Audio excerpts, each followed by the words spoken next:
আল্লাহ রাব্বুল আলামিন কোরআনুল কারীম নাজিল করার মাধ্যমে মক্কার বুকে এই অন্ধকার যুগটাকে আলোকিত যুগ বানায় দিলেন। সুবহানাল্লাহ। পুরা মক্কাটা আলোকিত হয়ে গেল কোরআনের আলোতে। তেমনি আল্লাহর পয়গম্বরের একজন সাহাবী, আল্লাহর পয়গম্বর যখন কোরআনুল কারীমের তেলাওয়াত করেন, সেই সাহাবী আল্লাহর পয়গম্বরের কোরআনের তেলাওয়াত শুনে, ও মিয়া, আমার আপনার মতো দুনিয়ার কিছু হাফেজ আছে যাদের কোরআনুল কারীমের তেলাওয়াত শুনলে অনেক সাধারণ মানুষ আছে স্থির থাকতে পারে না। একটু চিন্তা করে দেখেন, আল্লাহ রাব্বুল আলামিন যার উপরে কোরআন নাজিল করেছেন, এই ব্যক্তিটা যখন কোরআন তেলাওয়াত করতেন, এত সুমধুর কণ্ঠে তেলাওয়াত করতেন, তার তেলাওয়াত শুনলে কাফের মুশরিকরাও স্থির থাকতে পারত না। আল্লাহর পয়গম্বর যখন কোরআন তেলাওয়াত করে গভীর রজনীতে, আব্দুল উজ্জা নামক একজন ব্যক্তি আল্লাহর পয়গম্বরের তেলাওয়াত শুনে, তেলাওয়াত শুনতে শুনতে এক পর্যায়ে আল্লাহ রাব্বুল আলামিন তার কলবের ভিতরে কোরআনের নূর জ্বেলে দিলেন। এক পর্যায়ে তিনি নবীজি সাল্লাল্লাহু আলাইহি ওয়াসাল্লামের হাতে হাত রেখে কালেমা পড়ে মুসলমান হয়ে গেলেন। সুবহানাল্লাহ। আল্লাহর পয়গম্বরের হাতে কালেমা পড়ে মুসলমান হয়ে গেল। মুসলমান হয়ে বাসায় চলে গেল। আল্লাহর পয়গম্বর গভীর রজনীতে কোরআনুল কারীমের তেলাওয়াত করার পরে, জিকির আজগার করে ইবাদত করার পরে তারা হুজরা মুবারক থেকে যখন বের হয়েছে, আল্লাহর পয়গম্বর দেখে তার হুজরার দরজার সামনে একজন যুবক দাঁড়ায় আছে, থরথর করে কাঁপতেছে। কঠিন ঠান্ডার রাতে, ঠান্ডা, প্রচন্ড ঠান্ডার ভিতরে একজন যুবক থরথর করে কাঁপতেছে। শীতে গায়ে জামা নাই, এমন একটা বস্ত্র পরে আছে, ওই বস্ত্রটা দিয়ে লজ্জায় স্থান যখন দেখতে যায় হাঁটু বের হয়ে যায়, আবার হাঁটু যখন দেখতে যায় লজ্জায় স্থান বের হয়ে যায়, অপক্রম হয়ে যায়। আল্লাহর পয়গম্বর ডাক দিয়ে বলে, হে যুবক তুমি কে? যুবক ডাক দিয়ে বলে, ইয়া রাসূলুল্লাহ, ইয়া হাবিবাল্লাহ, আমি হচ্ছি গতকালকে আপনার হাতে হাত রেখে যে যুবক কালেমা পড়ে মুসলমান হয়ে গেলাম, আমি আব্দুল উজ্জা। আপনি আমার নাম গতকালকে আব্দুল্লাহ রাখলেন। আব্দুল রাসূল সাল্লাল্লাহু আলাইহি ওয়াসাল্লাম ডাক দিয়ে বলে, আব্দুল্লাহ রে, তোমার এমন হালত কেন?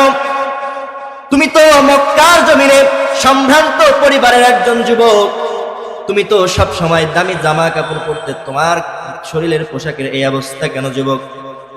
আব্দুল উজ্জা আব্দুল্লাহ ডাক দিয়ে বলে, ইয়া রাসূলুল্লাহ, ইয়া হাবিবাল্লাহ, আপনার হাতে হাত রেখে কালেমা পড়ে মুসলমান হয়ে বাসায় গেছি। বাসায় যাওয়ার পরে আমার চাচা আমাকে ডাক দিয়ে বলে, ও ভাতিজা, শুনলাম তুমি নাকি আব্দুল্লাহর বেটা মুহাম্মাদের হাতে হাত রেখে কালেমা পড়ে মুসলমান হয়ে গিয়েছো। তুমি কি জানো তার ধর্ম, তুমি যে আমাদের ধর্ম ত্যাগ করলে তোমার কি হতে পারে তুমি কি জানো? শিগগিরই তুমি আব্দুল্লাহর বেটা মুহাম্মাদের কালেমা তুমি ছেড়ে দাও। যুবক ডাক দিয়ে বলে, চাচা, যে ঈমান আমি এনেছি এই ঈমান আমি আব্দুল্লাহ ছাড়বো না। কোন সুবহানাল্লাহ। চাচা ডাক দিয়ে বলেন, হে আব্দুল্লাহ, তুমি যে ঈমান গ্রহণ করেছো, ঠিক আছে, তুমি আমাদের পরিবার থেকে আমি তোমাকে বের করে দিব, যত সম্পদ সম্পত্তি আছে সবকিছু থেকে আমি তোমাকে বঞ্চিত করে দিব। আব্দুল্লাহ বলে, ও চাচা, আপনার সম্পদ সম্পত্তি আপনি সবকিছু নিয়ে নেন, আমার কোনো আপত্তি নেই। এক পর্যায়ে চাচা ডাক দিয়ে বলে, ভাতিজা, তোমার গায়ে যে জামা, এটা হচ্ছে আমাদের টাকার কেনা, এটাও খুলে দাও। যুবক বলে, চাচা, গায়ের জামা আপনি নিবেন, আমার কোনো সমস্যা নাই, আপনি এরপরেও আমার ঈমান কেড়ে নিতে পারবেন না। এরপরে চাচা আবার ডাক দিয়ে বলে, ও ভাতিজা, তোমার পরনের যে লুঙ্গিটা আছে এটাও আমাদের টাকার কেনা, ফেরত দিয়ে দাও। চাচা ভাবছে হয়তো লুঙ্গির কথা বললে হয়তো ঈমান ছাড়বে। যুবক ডাক দিয়ে বলে, চাচা, আপনি আমার লুঙ্গি নিতে পারেন, হয়তো আজকে আমার ইজ্জত চলে যেতে পারে, কিন্তু চাচা, যেই কালেমা পড়ে আমি মুসলমান হয়েছি, আমি আব্দুল্লাহ সেই কালেমা ছাড়বো না। কোন সুবহানাল্লাহ। মুসলমান একটাবার চিন্তা করে দেখেন, তৎকালীন সময়ে সাহাবায়ে কেরামদের ঈমান ছিল কতটা মজবুত, তাদের যত সম্পদ সম্পত্তি আছে কালেমা পড়ার কারণে সব সম্পত্তি নিয়ে নিচ্ছে, কালেমা পড়ার কারণে গায়ের জামা পর্যন্ত থাকতেছে না, ইজ্জত থাকতেছে না। এরপরেও তারা একটা কথাই বলেছে, শুধুমাত্র আল্লাহর ঈমান এনেছি, এই ঈমানই আমাদের কলবের ভিতরে থাকবে, আমাদের জীবন চলে যাবে কিন্তু আমরা ঈমান দিব। কিন্তু বর্তমান আমাদের অবস্থা এমন হয়ে গেল, আমরা 5 টাকার চায়ের বিনিময়েও আমাদের ঈমান বিক্রি করে, ঠিক কিনা বলে? এমন মানুষ নাই? আছে। একটা বিড়ির জন্য ঈমান বিক্রি করে দেয়। বর্তমানে মুসলমানদের অবস্থা এমন হয়ে গেল, মুসলমানদের কথা কি বলবো, বর্তমানে এখন এমন অবস্থা হয়ে গেল, একদল আলেম উলামারাও তারা এখন টাকার কাছে ঈমান বিক্রি করে দিচ্ছে, আছে না রে? কিন্তু তৎকালীন সময়ে এই আব্দুল্লাহ তার সর্বোচ্চ বিলীন করে দিলেন, চাচাকে দিয়ে দিলেন। এই গভীর রজনীতে উলঙ্গ ভাবে তার লজ্জা স্থান হাত দিয়ে ধরে তার মায়ের দরজায় গিয়ে কোরআন আনলো, মাকে ডাক দিয়ে বলে, মা আমি আব্দুল্লাহর বেটা মুহাম্মদের ধর্ম গ্রহণ করেছি, চাচা আমার সম্পদ সম্পত্তি কেড়ে নিয়েছে, আমার গায়ের বস্ত্রগুলা কেড়ে নিয়েছে, তোমার কাছে এসেছি, আমাকে যদি তুমি একটু বস্ত্র দিতে, কিছু কাপড় দিতে। মা তাকে ডাক দিয়ে বলে, বাবা তুমি কি সত্যি সত্যি ইসলাম গ্রহণ করেছো নাকি? সন্তান বলে, হ্যাঁ আমি ইসলাম গ্রহণ করেছি। মা ডাক দিয়ে বলে, সন্তান কি ভুল করলে তুমি, আমাদের ধর্মে তুমি চুনকালি লাগাইয়া দিলা। এই আব্দুল উজ্জার মা একটা চাদর, 2টা চাদর নিয়ে এসে সন্তানের দিকে, চেহারার দিকে ছুঁড়ে মারলেন।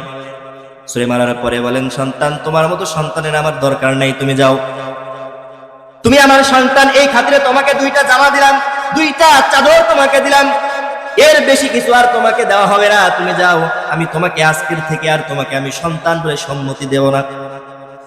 আব্দুল উজ্জা ডাক দিয়ে বলে, মা যে ঈমানের জন্য আমি সম্পদ সম্পত্তি সবকিছু ত্যাগ করলাম, মা যদি তোমাকে ত্যাগ করা লাগে আমি তোমাকেও ত্যাগ করব, এরপরেও আমি ইসলাম গ্রহণ করব না। কোন সুবহানাল্লাহ। ইসলাম ছাড়েন নাই, বাবা মাকে ছেড়ে দিয়েছেন। মুসলমান ভাইরা আমার কথাগুলি ভালো করে বুঝবেন। আল্লাহর পয়গম্বরের কাছে ঘটনাগুলি যখন বললেন, আল্লাহর পয়গম্বর বললেন, ওরে আব্দুল্লাহ তুমি এত কষ্ট করেছো, তুমি আসো আমার ঘরের ভিতরে আসো। আব্দুল্লাহ আল্লাহর পয়গম্বরের সঙ্গে তার ঘরের ভিতরে ঢুকলেন। ঘরের ভিতরে যাওয়ার পরে আল্লাহর পয়গম্বর তাকে 2টা জুব্বা দিলেন। কয়টা জুব্বা বলেন? এই 2টা জুব্বা দেওয়ার কারণে আব্দুল্লাহর নাম আর আব্দুল্লাহ থাকলো না, সেই থেকে আব্দুল্লাহর নাম হয়ে গেল আব্দুল্লাহ জুল বাজাদাইন। কোন সুবহানাল্লাহ। রাসূলের পোশাকের দাম আছে না? আছে। এইবার আল্লাহর পয়গম্বর ডাক দিয়ে বলে, আব্দুল্লাহ রে, এই ইসলামের জন্য, কোরআনের জন্য তুমি তোমার সম্পদ সম্পত্তি বিলীন করে দিলে, তুমি তোমার সম্পত্তি ছেড়ে দিলে, তুমি তোমার বংশ ছেড়ে দিলে, তুমি তোমার পরিবার পরিজন ছেড়ে দিলে। আব্দুল্লাহ বলো তুমি আমার কাছে কি চাও বলো। আব্দুল্লাহ ডাক দিয়ে বলে, ইয়া রাসূলুল্লাহ, ইয়া হাবিবাল্লাহ, আপনার কাছে আমি দুনিয়ার কোনো সম্পদ সম্পত্তি চাই না, আমি কোনো সম্পর্ক চাই না। ইয়া রাসূলুল্লাহ, ইয়া হাবিবাল্লাহ, আমি আব্দুল্লাহ আপনার কাছে এতটুকুই চাই, আল্লাহ যেন আমি আব্দুল্লাহকে শাহাদাতি মর্যাদা দান করে। কোন সুবহানাল্লাহ। তাদের চাওয়া পাওয়া ছিল কি দেখেন, সবকিছু তারা ত্যাগ করে দিয়ে তারা শুধু চেয়েছে যে তারা আল্লাহর রাস্তায় শহীদ হবে। কিন্তু আমাদের একদল লোক আছে যারা আমরা মুখে বলি যুদ্ধ করব, জিহাদ চাই জিহাদ চাই, কিন্তু সামনে গেলে আর খবর নাই। এমন মানুষ আছে না রে? বলেন তো। আছে। পিছন থেকে মনে করেন যে ফাটা দিবে গলা, জিহাদ জিহাদ জিহাদ চাই, কিন্তু সামনে গেলে আর ওর কোনো খবর নেই। প্রাণ প্রিয় চরপাড়াবাসী, এই আব্দুল উজ্জার জীবনী থেকে শিক্ষা নেন। এই আব্দুল উজ্জা নবীজি সাল্লাল্লাহু আলাইহি ওয়াসাল্লামের কাছে শাহাদাতি মর্যাদা চাইলেন। আল্লাহ রাব্বুল আলামিন তার পয়গম্বর দোয়া করে দিলেন, আল্লাহ কবুল করে নিলেন। তাবুকের যুদ্ধের সময় আব্দুল উজ্জা যুদ্ধ করতে গিয়ে অসুস্থ অবস্থায় রাস্তার ভিতরে শহীদ হয়ে গেলেন। শহীদ হওয়ার পরে আব্দুল্লাহ যখন শহীদ হয়ে গেল, আল্লাহর পয়গম্বরের কানে খবর আসলো, ইয়া রাসূলুল্লাহ, ইয়া হাবিবাল্লাহ, আব্দুল্লাহ তাবুক যুদ্ধে যাওয়ার আগে শহীদ হয়ে গিয়েছে। তিনি প্রচন্ড অসুস্থ ছিলেন, রাস্তার ভিতরে তিনি মৃত্যুবরণ করেছে। নবীজি সাল্লাল্লাহু আলাইহি ওয়াসাল্লাম বললেন, সাহাবীরা রে, তোমরা আমার আব্দুল্লাহকে নিয়ে আসো। দুইজন সাহাবী মিলে আব্দুল্লাহর লাশটা নিয়ে আসলো। সাহাবা ইকরামদেরকে নবীজি সাল্লাল্লাহু আলাইহি ওয়াসাল্লাম বললেন, ও সাহাবীরা, আমার আব্দুল্লাহর জন্য কবর খনন করো। আব্দুল্লাহর জন্য কবর খনন করা হলো। কবর খনন করার পরে নবীজি সাল্লাল্লাহু আলাইহি ওয়াসাল্লাম বললেন, কবর খনন করেছো তোমরা, আমার আব্দুল্লাহকে কবরে তোমাদের নামানোর দরকার নাই। এই আব্দুল্লাহ ইসলামের জন্য কত ত্যাগ করেছে। এর আগে, আরেকটু আগে যদি বলি বুঝবেন, আসহাবে সুফফার ভিতরে আব্দুল উজ্জা জোরে জোরে কোরআনুল কারীম তেলাওয়াত করতেন। হযরত ওমর ফারুক রাদিয়াল্লাহু তাআলা আনহু নবীজি সাল্লাল্লাহু আলাইহি ওয়াসাল্লামের কাছে আসলেন। আসার পরে বিচার দিলেন, ইয়া রাসূলুল্লাহ, ইয়া হাবিবাল্লাহ, আব্দুল্লাহ জোরে জোরে কোরআনুল কারীমের তেলাওয়াত করে, অন্যান্য আসহাবে সুফফার সাহাবীদের ঘুমানোর কষ্ট হয়ে যায়।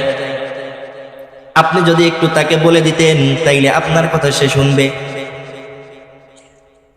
আল্লাহর পয়গম্বর ডাক দিয়ে বলে, ও সাহাবীরা রে, এই ইসলামের জন্য, কোরআনের জন্য আব্দুল্লাহর কত ত্যাগ তোমরা জানো না। সুতরাং তোমরা তাকে কোরআনের তেলাওয়াত করতে দাও, সে মন ভরে কোরআনের তেলাওয়াত করুক, তাকে তোমরা কেউ বাধা দিও না। নবীজি আব্দুল্লাহকে এতটা ভালোবাসতেন। আব্দুল্লাহ যখন দুনিয়া থেকে বিদায় নিয়ে চলে গেল, কবরে নামানো হবে। আল্লাহর পয়গম্বর বললেন, ও আমার সাহাবীরা, তোমাদের কাউকে কবরে নামা লাগবে না। আমি আল্লাহর পয়গম্বর স্বয়ং আমি কবরে নামবো।